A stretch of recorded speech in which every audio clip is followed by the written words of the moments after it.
activer nos enseignements. Alors, avant de commencer le message, je vais prier. Seigneur notre Dieu, notre Père, je te rends grâce, bénis ton Saint-Nom ce matin, une fois de plus. Seigneur, nous nous remettons entre tes mains, nous remettons, Seigneur, nos cœurs à toi, Seigneur, pour recevoir ce message. Nous te prions, notre Dieu, d'ouvrir notre connaissance pour recevoir ces paroles ce matin. Seigneur, nous soumettons tout esprit rebelle, tout esprit, Seigneur, qui ne glorifie pas ton nom. Nous soumettons ta parole. Dans le nom de Jésus, nous avons prié. Amen. Amen. Amen, amen. Amen. Alors, ce matin, je vais vous entretenir dans le livre de Romains, chapitre 7. On va lire du verset 1 au verset 4.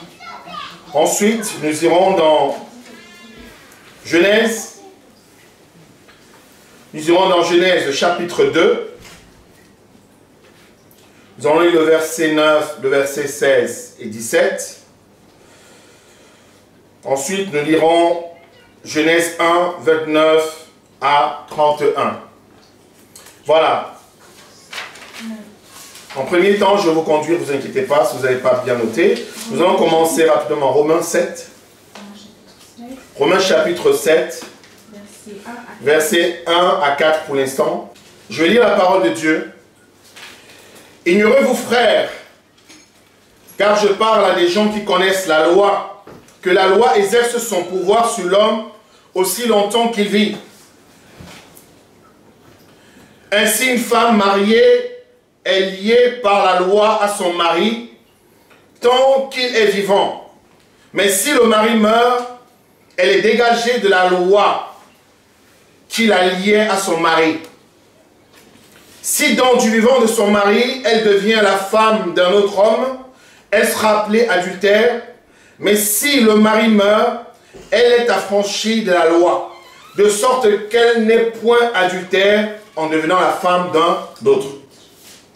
Verset 4, c'est le verset 4 qui nous intéresse particulièrement. Romains combien? Romains chapitre 7, verset 1 à 4, pour l'instant. Verset 4. De même, mes frères, vous aussi, vous avez été par le corps de Christ, mais mis à mort en ce qui concerne la loi, pour que vous apparteniez à un autre, à celui qui est ressuscité des morts, afin que nous portions des fruits pour Dieu. Alléluia. Amen. Alléluia. Amen. Ce matin, je veux vous entretenir sur l'adoption. Je veux parler de l'adoption. Alors, l'adoption, selon le contexte humain, c'est adopter un enfant qui appartenait à un autre, ou qui appartient à un autre. Soit l'enfant a été abandonné, soit la personne qui a l'enfant ne peut plus en prendre la charge. Donc on va adopter l'enfant. Et quand l'enfant vient dans la maison, l'enfant a le droit à la part égale que les enfants qui sont légitimes, qu'on n'appelle pas légitimes, les enfants qui sont nés naturellement. Amen. Amen. Parce qu'un enfant adopté devient un enfant légitime dans la maison dès lors où les parents l'adoptent. Mais l'adoption selon Dieu, c'est pas vu de la même façon.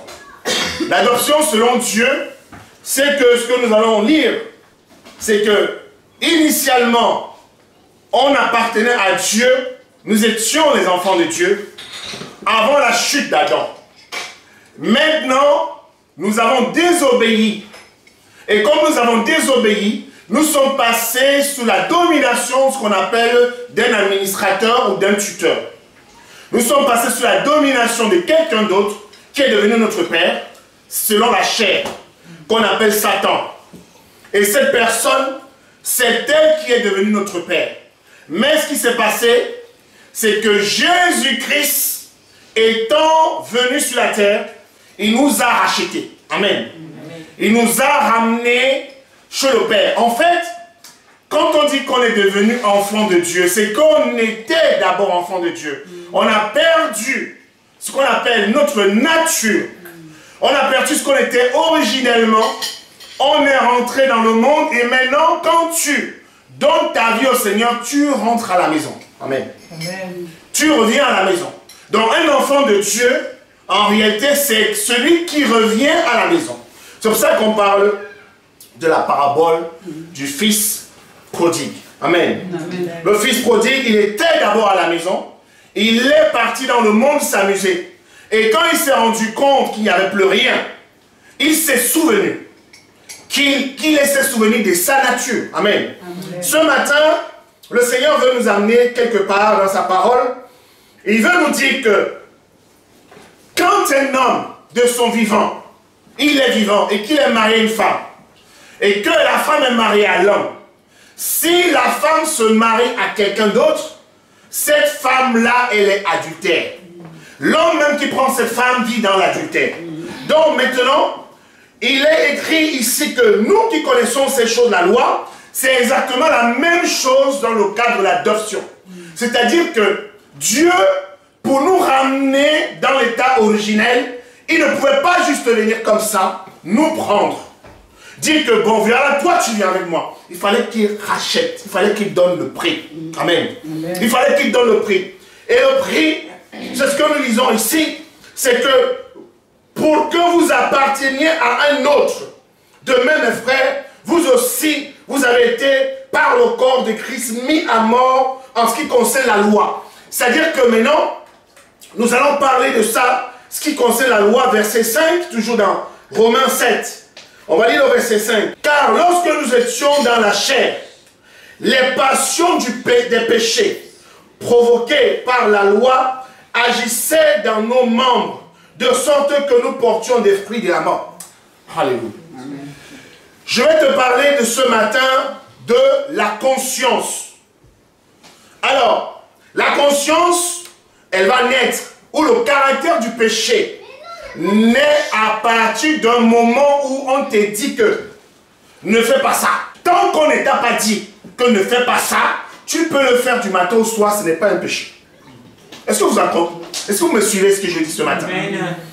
La Bible dit que Jésus, quand il parlait en public, il parlait en parabole. Maintenant, quand il se retirait, il s'adressait à ses disciples d'une autre façon. Ce que je suis en train de vous dire, c'est ce que les chrétiens confirmés doivent comprendre. Je vais te dire encore ce matin, que tant que tu ne sais pas que c'est pas bien, tu peux le faire du matin jusqu'au soir. Ce n'est pas un péché. C'est quelqu'un d'autre qui regarde, qui dit que tu fais un péché. Mais toi, dans ta conscience, tu n'es pas encore réveillé. Alléluia. Amen. Comme tu n'es pas encore réveillé, comme tu ne le sais pas encore, parce qu'on ne te l'a pas encore dit, dès qu'on te le dit, tes yeux s'ouvrent. Alléluia. Amen. Lisons quelque part dans Genèse maintenant. Genèse chapitre 2. Genèse chapitre 2, verset 9 d'abord. L'Éternel Dieu fit pousser du sol des arbres de toute espèce, agréables à voir et bons à manger.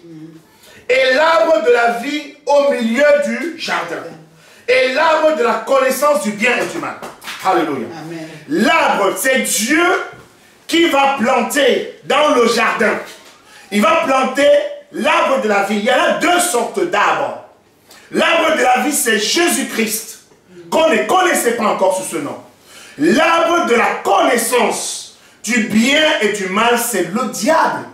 Est-ce que vous m'entendez? On dit qu'il est l'arbre. On ne dit pas qu'il est l'arbre de la connaissance du bien ou du mal. Non, on dit le bien et le mal. Alors, je vous dis qu'on associe dans le concept de Dieu, quand on associe le bien et le mal, c'est le mal. Est-ce que vous m'entendez? Quand on dit que le bien et le mal sont associés, pour Dieu, c'est le mal. Alors, beaucoup de gens ont dit que, mais pourquoi Dieu a planté cet arbre? Ton problème, c'est lequel? Tout arbre mérite d'être planté. Cet arbre avait le droit de pousser. La chose, c'est que on t'a prévenu. On t'a dit, l'Éternel donne cet ordre à l'homme. Tu pourras manger de tous les arbres du jardin. Mais tu ne mangeras pas de l'arbre de la connaissance du bien et du mal. Car le jour où tu en mangeras, tu mourras. Bon, dès le moment où le Seigneur avertit l'homme, ça devient un danger. Si l'homme était allé et que l'homme avait pris de cet arbre, que l'homme avait mangé de cet arbre, il ne lui aurait rien arrivé.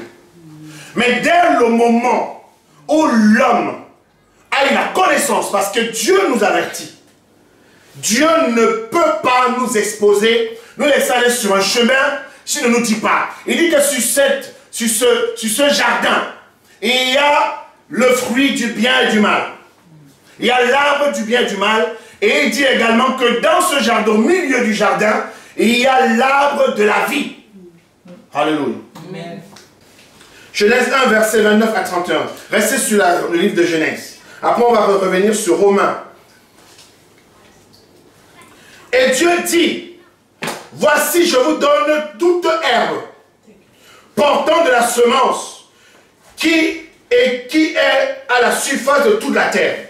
Et tout arbre ayant en lui du fruit d'arbre portant de la semence, ce sera votre nourriture. Est-ce que vous entendez ce matin? L'homme ne mangeait pas de la viande. Et je vais vous aller plus loin. Et verset 30. Romains, verset 30. Romains, on étudie dans Genèse 1, verset 30. Et à tout animal de la terre, et à tout oiseau du ciel, et à tout ce qui se meut sur la terre, ayant en soi un souffle de vie, je donne toute herbe verte pour nourriture. De façon générale, toute chair, l'homme et les bêtes devaient manger quoi? De l'herbe. D'où ça se vient qu'on mange, nous sommes devenus des carnivores. D'où ça se mange qu'on mange la viande. On mange la viande, c'est à cause du péché adamique. C'est à cause du péché. La Bible, la parole de Dieu s'explique par elle-même. Amen. Amen. La parole de Dieu s'explique par elle-même. Romains 8, verset 19, il est écrit dans la parole de Dieu. Aussi la création attend-elle avec un ardent désir la révélation des fils de Dieu. Car la création a été soumise à la vanité, non de son gré, mais à cause de celui qui y a soumise. Avec l'espérance qu'elle aussi sera affranchie de la servitude de la corruption, pour avoir part à la liberté et la gloire des enfants de Dieu. Alléluia. Amen. Ici, la création, c'est quoi? C'est tout. C'est les animaux, c'est les insectes, c'est les oiseaux, c'est les arbres, tout ça. Or, nous avons lu tout à l'heure, dans Genèse 1, que la parole de Dieu dit que il avait donné, pourquoi? Il avait donné comme quoi? Comme nourriture à l'homme, quoi? Les herbes. Est-ce que vous entendez? Est-ce que l'homme mangeait de la viande? Non. Quand l'homme a perdu sa nature, l'homme il a perdu l'immortalité. Donc à partir de ce moment-là, l'homme il est devenu quelqu'un d'ordinaire. C'est à partir du moment-là il a commencé à être malade. C'est à partir du moment qu'il a commencé à souffrir. C'est à partir du moment où il ne va pas être bien. Et nous avons lu tout à l'heure que la création tout entière attend. Vous croyez que les animaux n'ont pas droit au repos? Vous croyez qu'une bête, à chaque Pâques, on mange l'agneau? Vous croyez que l'agneau est content qu'on l'égorge? Le moment viendra quand le Seigneur va venir rétablir toutes choses. Toutes choses, tout ce qu'il a créé aura un repos. Est-ce que vous m'entendez ce matin? Amen. Tout ce qu'il a créé aura un repos. Genèse 3, verset 6. Nous sommes sur l'arbre qui est la connaissance du bien et du mal. Genèse chapitre 3, verset 6. Et la femme vit que l'arbre qui était bon, vit que l'arbre était bon à manger et agréable à la vue, et qu'il était précieux pour ouvrir l'intelligence.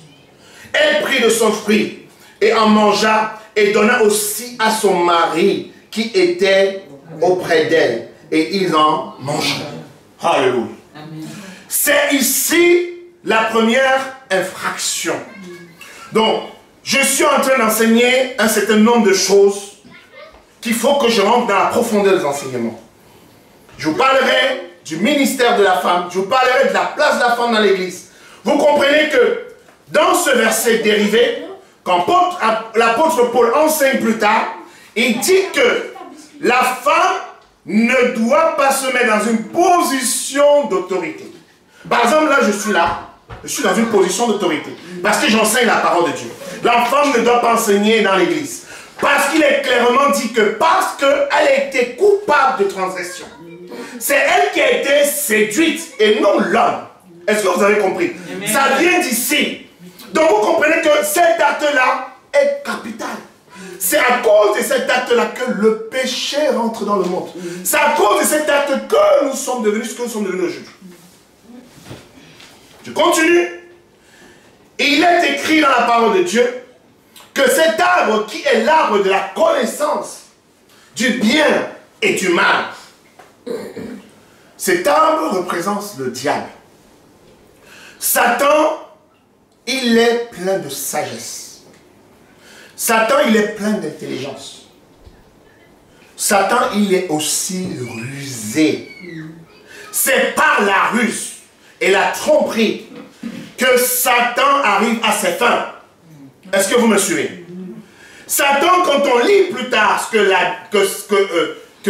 Ève va répondre, quand le Seigneur va lui poser la question, pourquoi tu veux dire que Satan m'a trompé? C'est le diable qui m'a trompé. Donc vous comprenez que dans l'arbre de la connaissance du bien et du mal, le Seigneur ne voulait pas que l'homme en prenne. Parce que effectivement, quand tu as la connaissance du bien et du mal, tu ne peux pas contrôler le bien. Tu ne peux pas contrôler le bien. Mais il n'y a que le mal qui est en toi qui te contrôle. Est-ce que vous m'entendez ce matin? Amen. Parce que quand le mal est en toi, quand tu as les deux, le bien, tu ne peux pas le faire. Maintenant, nous allons rentrer, nous revenons dans Romains 7. Qu'est-ce qu'il est écrit? Romains 7. Nous allons continuer. Romains chapitre 7. Nous étions sur le verset 5. Car lorsque nous étions dans la chair, les passions des péchés provoquées par la loi agissaient dans nos membres, de sorte que nous portions des fruits pour la mort. Verset 6. Mais maintenant, nous avons été dégagés de la loi, étant morts à cette loi sous laquelle nous étions retenus, de sorte que nous servons dans un esprit nouveau, et non selon la lettre qui a vieilli. Nous servons aujourd'hui dans un esprit nouveau. Est-ce que vous m'entendez? Nous servons dans un esprit nouveau. Un enfant de Dieu, quand il vient au Seigneur, quand tu es racheté, quand tu as la rédemption, quand tu es adopté, ton esprit est transformé. Tu sers dans un esprit nouveau. Alléluia. Amen. Que dirons-nous donc? La loi est-elle péché? Loin de là. Mais je n'ai connu le péché que par la loi. Car je n'aurais pas connu la convoitise si la loi lui dit, tu ne convoiteras point. C'est ce que j'ai dit tout à l'heure. Dès le moment où tu dis à ton enfant, ne va pas dans ce frigo, tu as créé un interdit. Et quand tu as créé un interdit, ça va générer en lui la curiosité. Et quand ça génère la curiosité, c'est comme ça que son esprit se réveille. Et tout le temps, il y a une pensée qui va lui dire, mais qu'est-ce qu'il y a dans ce frigo? Pourquoi je ne peux pas y aller? Et tu vas être tenté. Mais je vais vous dire ce matin, la femme avait un esprit très fort. Vous savez, l'homme est fait entier. La femme, selon le symbole, est tirée de la côte. Mais regardez, la femme a un esprit plus éveillé que l'homme. Je vous dis que quand c'est la femme, elle regarde le fruit, c'est elle qui déduit qu'il est agréable et bon pour l'intelligence. Et ce n'est pas l'homme. Est-ce que vous comprenez? La femme enseigne, elle est capable d'enseigner toutes choses à l'homme de A à Z. La preuve, c'est elle qui porte la maternité. On est d'accord? Donc la femme, qu'elle est un garçon, qu'elle est une fille, c'est elle qui éduque le garçon et la fille. Elle va éduquer un garçon comme doit se comporter un garçon jusqu'à ce qu'il devienne grand et qu'il se marie. Et même s'il est marié, le garçon, s'il est intelligent, il vient tout voir sa mère. Quand ça se passe mal dans son couple, pour poser des questions. Parce que la femme, elle est capable de savoir ce que fait une femme. La même chose, elle est capable d'élever sa fille jusqu'à ce qu'elle soit grande, qu'elle devienne une femme. Et quand la fille a des problèmes dans son foyer, elle est capable de lui dire comment il faut se comporter. Vous voyez, la femme est complète. Est-ce que vous avez compris? Amen. Donc, elle a un complet de pouvoir. L'homme n'est qu'une figuration. L'homme n'est qu'un symbole d'autorité. C'est pour ces raisons que, vous voyez ce que la femme est capable de faire. La femme a sauté le mari à qui Dieu a donné la loi. Parce que c'est à Dieu que Dieu a dit à l'homme, tu ne mangeras pas. Et l'homme a dit à la femme que tu vois cette table-là. Dieu a interdit. Mais la femme a traversé son mari pour aller faire ce que l'homme n'a jamais fait. Donc vous comprenez que dès ce moment-là, elle a beaucoup de pouvoir. Elle a beaucoup de contrôle. Elle a beaucoup de charisme. Et du fait qu'elle a été dans l'infraction au règlement de ce que Dieu a donné, c'est ça qui est la conséquence jusqu'aujourd'hui. Vous me suivez? Amen. Quand on lit dans la parole de Dieu, quand tu dis tu ne convoites pas, ça va générer un problème. Quand tu dis à ton enfant que ne fais pas cela, ça va générer un problème. Parce que l'enfant, dès le moment où tu vas le dire, parce que tu l'as vu. Est-ce que vous comprenez? On connaît nos enfants, on les regarde. Et quand Dieu regarde, Dieu voit qu'on peut tenter. Les filles comme les garçons qui sont jeunes. Donc on commence à leur parler. Parce qu'on s'est dit qu'on était comme eux. Et comme on était comme eux, on est passé par là, on n'a pas forcément fait les mêmes choses, mais on a vu des choses se faire et dont on les prévient. Et dès le moment où tu vois ça, tu commences à dire, ça va créer quelque chose. Et comme ça va créer quelque chose, l'enfant va vouloir faire. On va être tenté. Est-ce que vous comprenez? C'est pour cela qu'il dit ici que, car je n'aurais pas connu la convoitise, si la loi lui dit, tu ne convoiteras point. Il continue. Et le péché, voilà ce qui est donc important. Et le péché, saisissant l'occasion, produit en moi, par le commandement, toutes sortes de convoitises. Car sans la loi, le péché est mort. Est-ce que vous avez compris ça? Alléluia. Ça, c'est l'excellent Paul qui enseigne ça. Les gens qui sont contre la doctrine de Paul, qui dit qu'il est contre les femmes, c'est cela. Paul il se met dans une position. Il dit que, dès le moment, ce que je viens d'expliquer, que dès le moment où je te dis que tu ne dois pas faire ça, il y a donc en toi un esprit de rébellion ou de curiosité qui va se générer. Et tu vas dire, mais pourquoi tu m'empêches? J'ai compris pourquoi je ne dois pas le faire. Mais je vais quand même essayer. Je vais quand même goûter. Et donc, c'est ce qu'il est écrit ici. Et le péché, donc, saisissant l'occasion, produisit en moi, par le commandement que je viens de donner, l'interdiction, toutes sortes de convoitises. J'ai envie de faire, je vais essayer, parce que la parole qui est dite génère la curiosité, elle fait qu'elle génère l'envie. On a envie d'essayer, on veut comprendre pourquoi on interdit. On veut savoir l'effet que ça fait. Est-ce que vous avez compris? Car sans la loi, le péché est mort. C'est ce que j'ai dit avant. Donc tant que dans une maison, les parents ne donnent aucune interdiction, tout va bien. Sans la loi, le péché est mort. C'est-à-dire que tant qu'il n'y a pas la loi, tant qu'il n'y a pas l'interdiction, il n'y a pas de péché. C'est ce que j'ai dit au début. C'est-à-dire que tu es au commencement. Tu commences du matin jusqu'au soir. Tant que ceux qui sont là avant toi sont des aînés, qui connaissent, tant qu'ils ne t'ont rien dit, ils peuvent t'accuser. Ils peuvent tout te dire de loin. Mais toi, ça ne te regarde pas. Parce que tu n'es pas soumis à ce règlement. Dès le moment maintenant, on te fait connaître le règlement. On te dit que non, ça, ce n'est pas bien. Voilà comment il faut faire. Là, tu es en danger. Si tu continues maintenant à faire, là, maintenant, en ce moment-là, tu es dans l'action du péché. Alléluia. Amen. Verset 9. Et pour moi, étant autrefois sans loi, vous étiez sans loi autrefois. L'apôtre Paul le dit, je crois, c'est dans Acte 17. Dieu, sans tenir compte des temps d'ignorance, appelle tout homme aujourd'hui à se repentir. Car il jugera toute créature, il jugera toutes choses par son Fils bien-aimé Jésus-Christ. Il ramènera tout en jugement. C'est-à-dire que le Seigneur est tellement bon et juste. Et il remet la balle au centre. Il dit que j'oublie tout ce qui a été fait avant. Vous ne le saviez pas. Maintenant tu sais. Maintenant je te l'enseigne. Maintenant je te l'instruis par mon Saint-Esprit. Il dit que maintenant, avant, vous étiez sans loi. Il n'y avait pas de loi. Mais étant autrefois sans loi, je vivais. Mais quand le commandement vint, verset 9, le péché reprit vie. Et moi je mourus. Alors, écoutez, on dit le péché reprit vie. Mais ça veut dire qu'il était d'abord là, le péché. C'est-à-dire que un enfant, je vous avais aussi expliqué, Alicia, c'est un bébé. Alicia, si le Seigneur l'appelle dans la gloire, elle est sauvée par sa mère. Parce que les enfants sont sanctifiés par les parents chrétiens. Est-ce que vous comprenez? Amen. Donc, ça veut dire que dès le moment où cet enfant va grandir, continuellement s'agrandir, agrandir, elle va atteindre l'état de la conscience. Elle va commencer à discuter. Elle va commencer à refuser. Elle va commencer à contester. Elle va commencer à se rebeller. C'est-à-dire qu'elle est capable, en ce moment, d'accepter les choses.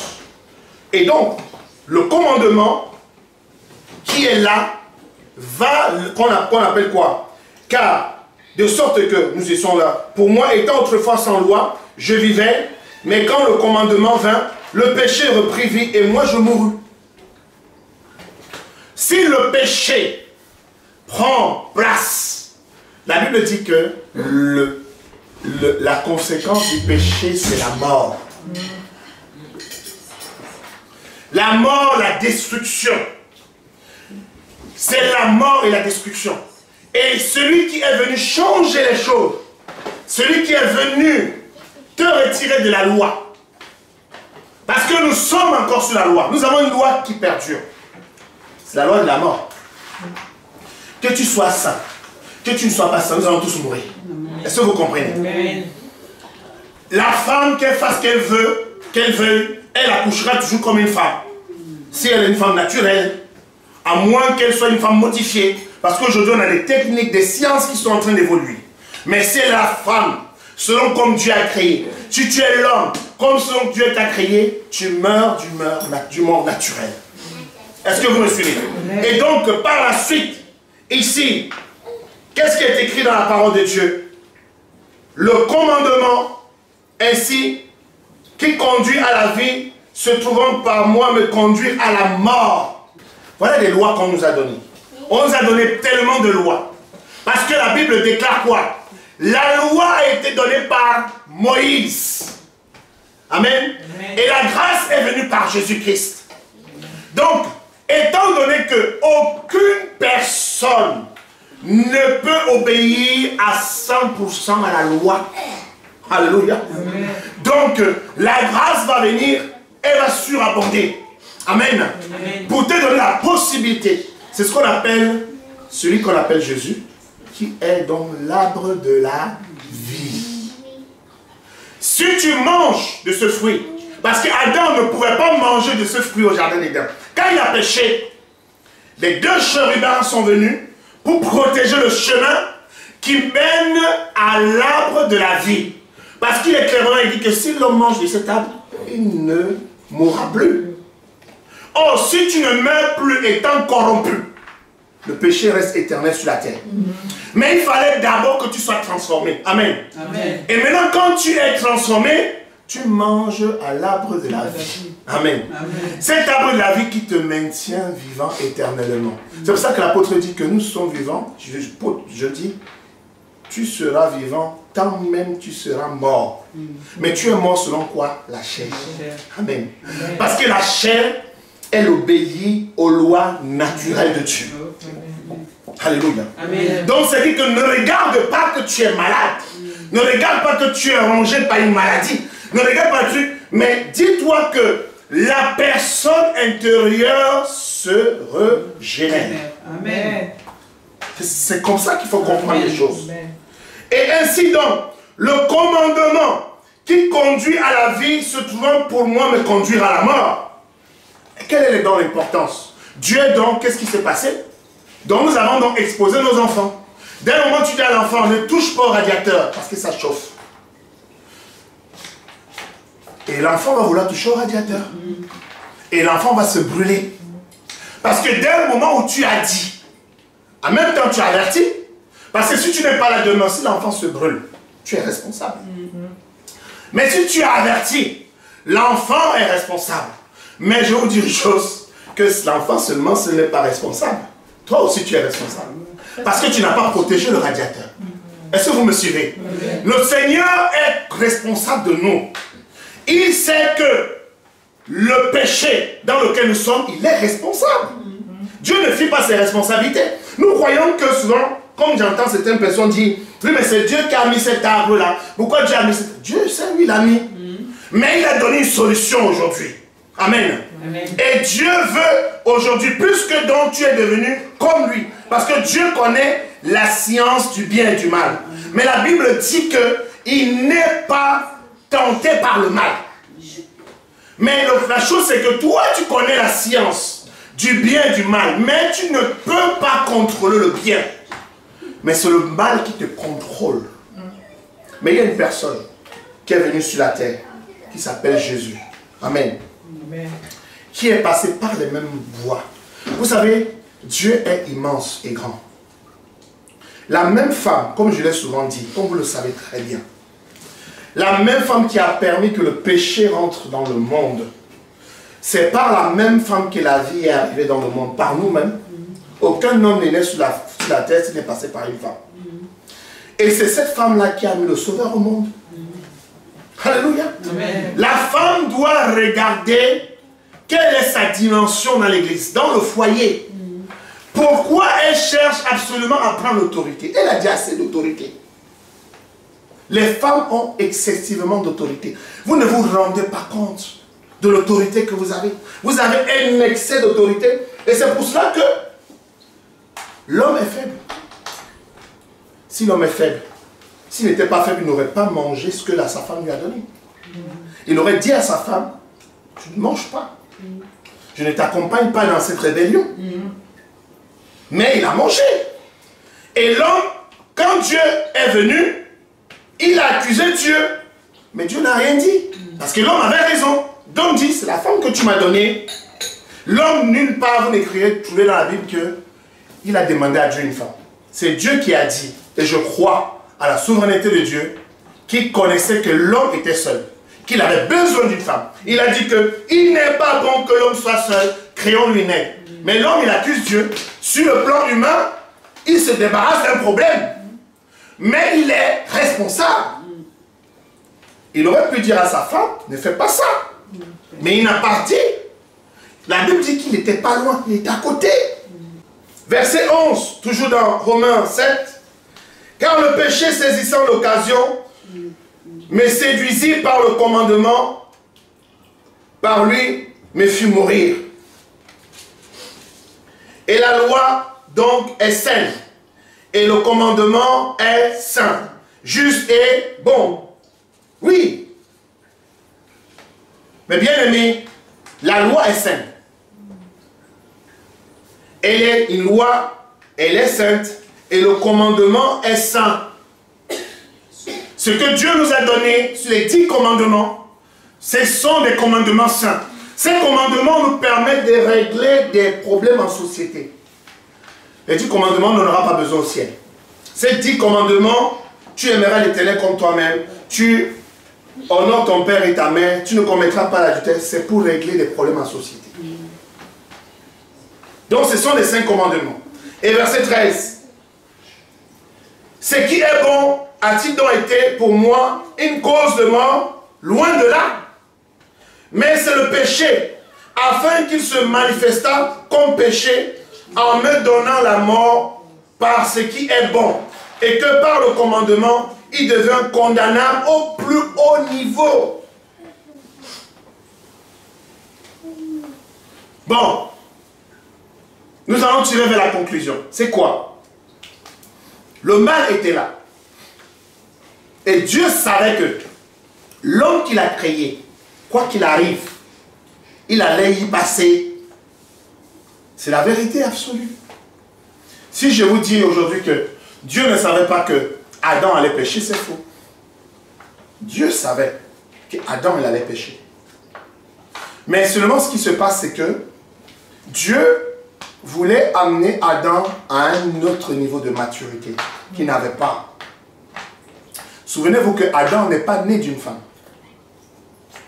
Le premier Adam n'est pas né d'une femme. Le premier Adam, il a été créé homme entier, avec une barbe. C'est la femme qui est tirée d'Adam. Maintenant, la suite viennent maintenant des vrais hommes qui sont des vraies suites, viennent des femmes, ce qu'on appelle Caïn et Abel. Et par la suite, est-ce que vous me suivez? Donc maintenant, ces personnes-là vont recevoir l'enseignement de Dieu. Ils vont recevoir le commandement. Et dans leur période qui va précéder leur temps d'adoption, ils vont apprendre les lois de Dieu. Mais ces lois de Dieu sont trop difficiles à appliquer. La loi a été donnée comme un pédagogue, dans l'attente que le Seigneur Jésus vienne. Maintenant, quand le Seigneur Jésus est venu, il a dit que je ne suis pas venu abolir la loi et les prophètes, mais je suis venu accomplir. C'est-à-dire qu'il est l'offrande. Il est l'accomplissement de toutes choses en lui-même. Mais cela ne veut pas dire que la loi est terminée. Mais comment tu vas te remettre sur la loi? Tu te remets sur la loi quand tu la transgresses. Donc quand tu vas transgresser la loi, tu te retrouves encore sous le coup de la loi.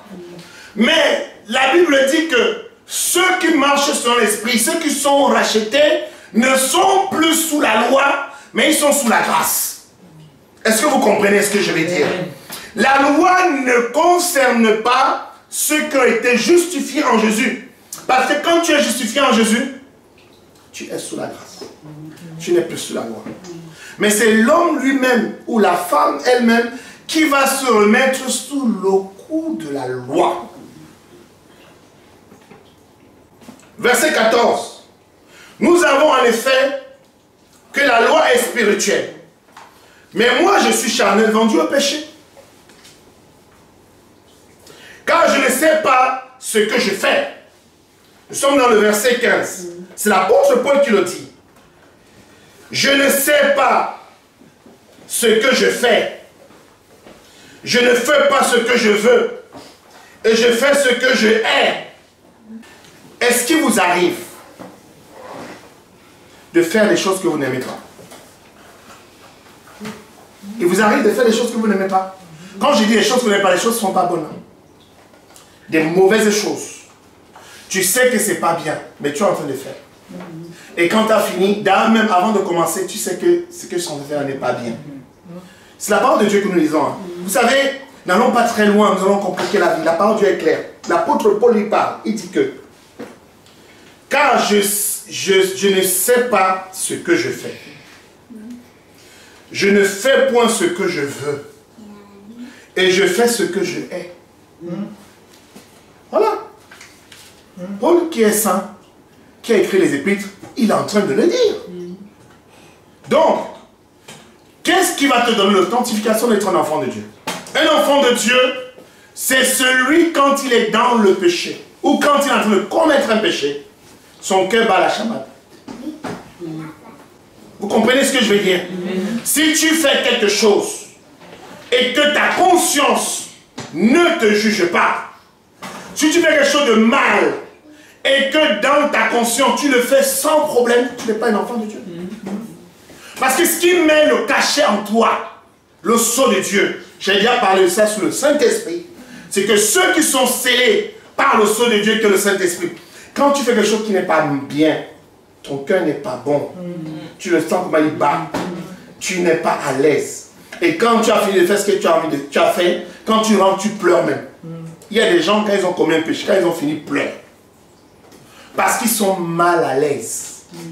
Le péché qui ne te met pas mal à l'aise, sache que tu n'es pas un enfant de Dieu. Un péché te met mal à l'aise. Quand tu fais un truc, tu n'aimes pas. C'est ce que Paul dit ici. Je ne sais pas ce que je fais. On a dit la première chose. Tu ne sais pas ce que tu fais. Et je ne fais point ce que je veux.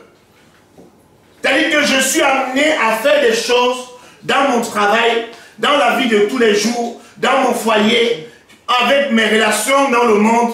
Je suis amené à faire des choses que je ne veux pas faire. Et quand tu rentres, tu n'es pas bien. Parce que l'Esprit de Dieu qui est en toi, Tu dis que mince, tu n'as pas été bien aujourd'hui. Tu n'as pas agi comme il faut. Tu t'es pas bien comporté. Tu as eu un comportement d'un mondain. La loi te rappelle les choses. Et il dit quoi? Je fais ce que je hais. En plus de ça, tu fais ce que tu hais. Il se peut que tu le refasses encore demain. Vous imaginez le calvaire.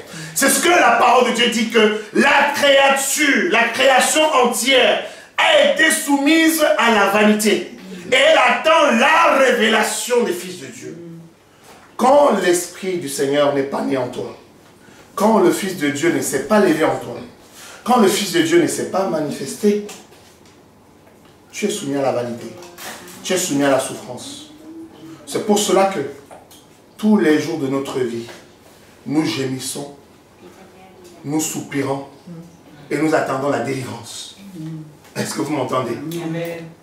Toute personne, je vous assure, je prends tous les êtres humains, je ne parle pas des hommes incarnés en démons.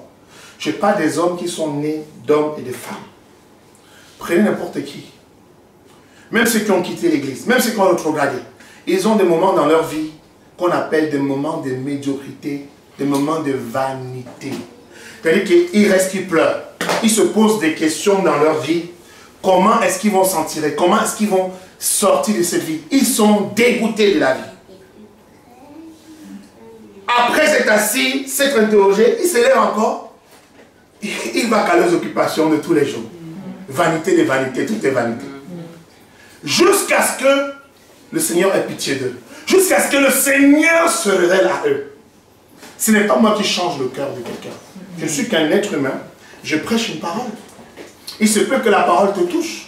Ou que touche toutes les personnes qui vont écouter via cette communication, via Internet. Il se peut que les personnes s'endurcissent. Mais ce n'est pas moi qui transforme. C'est Dieu qui transforme les cœurs. Or, si je fais ce que je ne veux pas, je reconnais par là que la loi est bonne. Est-ce que vous avez compris? Voilà. La loi est bonne. Et maintenant, ce n'est plus moi qui le fais, mais c'est le péché qui habite en moi. Donc tu as une excuse. Est-ce que cela veut dire que je dois rester dans le péché? Non. Mais cela veut dire que Dieu ne te condamne pas parce qu'il sait que tu es fait de chair et de sang. Alléluia. Amen. Dieu regarde l'offrande sur la croix. C'est Jésus-Christ qui est crucifié sur la croix. Et donc, quand il te regarde, il regarde à travers le sang. Mais toi, tu es toujours soumis aux règles de la terre. C'est-à-dire que quand ça se passe mal, tu te rappelles que tu as péché. Tu te rappelles que je ne fais pas bien. Parce que le commandement a été donné. Tu ne commettras pas d'adultère, tu ne mentiras pas, tu ne voleras point, tu ne feras plus ceci ou cela. Ce qui est bon, je le sais, n'habite pas en moi. C'est-à-dire dans ma chair. J'ai la volonté, mais non le pouvoir de faire le bien. Car je ne fais pas le bien que je veux. Et je fais le mal que je ne veux pas.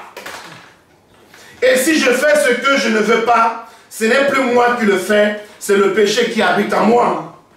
Je trouve donc en moi cette loi. Quand je veux faire le bien, le mal est attaché à moi. Le mal est attaché à moi. Le mal est attaché à vous. Quand vous voulez faire le bien, le mal est attaché à vous. On continue la parole de Dieu. Car je prends plaisir à la loi de Dieu, selon l'homme intérieur. Alléluia. L'homme intérieur qui a été régénéré par Jésus-Christ. Moi, je vois dans mes membres maintenant une autre loi qui lutte contre la loi de mon entendement et qui me rend captif de la loi du péché qui est dans mes membres. Le péché, c'est dans les membres, la langue, la pensée, c'est tout ça là. Amen. Amen. Misérable que je suis, qui me délivrera du corps de cette mort. Alléluia. Amen. Et verset 25. Grâce soit rendue à Dieu par Jésus-Christ notre Seigneur. Alléluia. Amen. Amen. Amen. Ainsi donc, Moi-même, je suis par l'entendement esclave de la loi de Dieu et je suis par la chair esclave de la loi du péché. Vous avez deux parties en vous. La partie que vous devez favoriser, c'est la dimension divine. Ceux qui sont rentrés à la maison, ceux qui sont revenus. Si tu étais parti et que tu es revenu, tu vas dominer sur le péché. Ça ne veut pas dire que tu ne vas plus pécher. Mais ça veut dire que tu vas dominer sur le péché. À cause de quoi? À cause de Jésus-Christ. Alléluia. Souviens-toi que là où le péché a abondé, la grâce a surabondé. Ce message était destiné aux enfants qui sont rentrés à la maison. Au fils prodigue, qui est revenu, qui s'est souvenu qui il était. Est-ce que tu te souviens ce matin de qui tu es? Est-ce que tu te souviens que tu es un enfant de Dieu? Rappelle-toi de ça. Le Seigneur t'a créé à son image, à sa ressemblance. Et le Seigneur te dit qu'il t'a adopté. Le Seigneur te dit de revenir à la maison. Père Céleste, je te rends grâce, je bénis ton Saint-Nom. Merci pour tout ce que tu fais pour nous. Merci pour ce message de ce matin que nous allons continuer dimanche prochain. Oh mon Dieu, mon roi, viens ouvrir notre connaissance, notre intelligence à recevoir ta parole, surtout à la mettre en pratique. Merci Père Céleste, nous te remettons notre semaine. Sois avec nous. Au nom de Jésus, nous allons prier. Amen. Amen. Amen. Amen.